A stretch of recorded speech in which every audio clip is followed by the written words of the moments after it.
Viewers, প্রীতি ও শুভেচ্ছা নেবেন। আজকের ভিডিওটি একটি ইউনিক ভিডিও হতে চলেছে।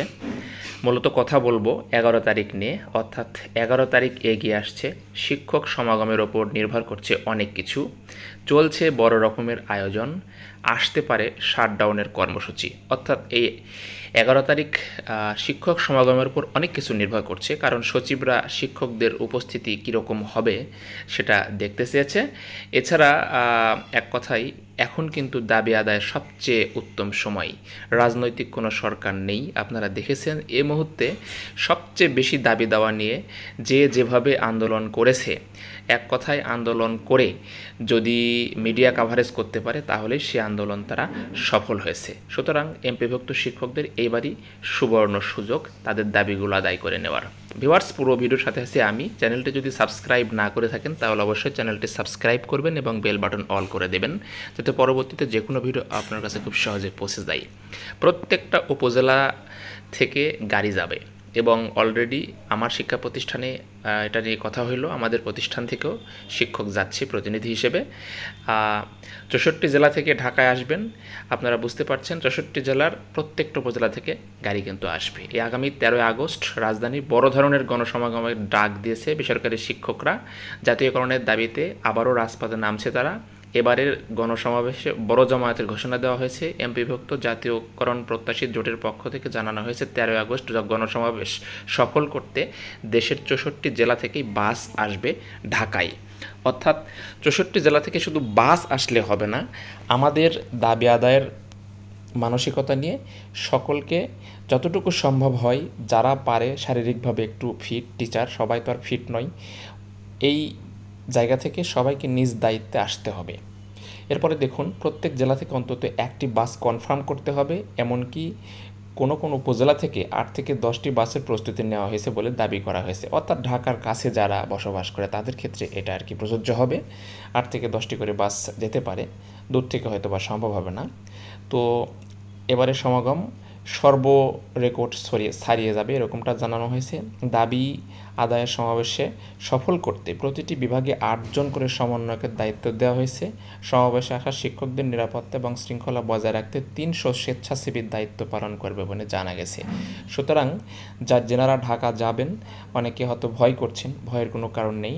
শিক্ষকদের উপরে বিগত সরকারিভাবে হাত তুলে নেই, সো বর্তমান ইন্টারিম গভর্নমেন্ট হাত তুলবে না।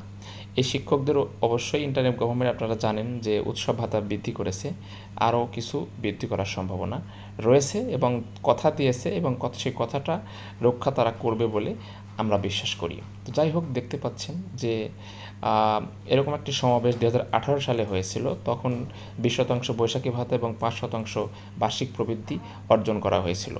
কিন্তু সে সময় সরকার জাতীয়করণের প্রতিশ্রুতি দিলেও পরবর্তীতে তা বাস্তবায়ন হয়নি। সরকার পতনের পর অন্তর্বর্তীকালীন শিক্ষা উপদেষ্টার সঙ্গে বৈষম্য নিরসনের বিষয়ে আলোচনা হয় এবং 24-25 অর্থ বছরের উৎসব ভাতা 25% বৃদ্ধি এবং পরবর্তী বাজেটে বাড়ি ভাড়া ও চিকিৎসা ভাতা বৃদ্ধিসহ শ্রান্তি বিনোদন ভাতা কার্যকরের ঘোষণা দেন তিনি। তবে উপদেষ্টার সুস্পষ্ট ঘোষণা সত্ত্বেও 25-26 অর্থবছর শুরু হলেও সরকারি নিয়মে বাড়ি ভাড়া, চিকিৎসা ভাতা, শতভাগ উৎসব ভাতা, শ্রান্তি বিনোদন কিছুরই প্রজ্ঞাপন জারি হয়নি, যার জন্য 11 তারিখে শিক্ষকদের এই গণসমাগমের আয়োজন করা হয়েছে।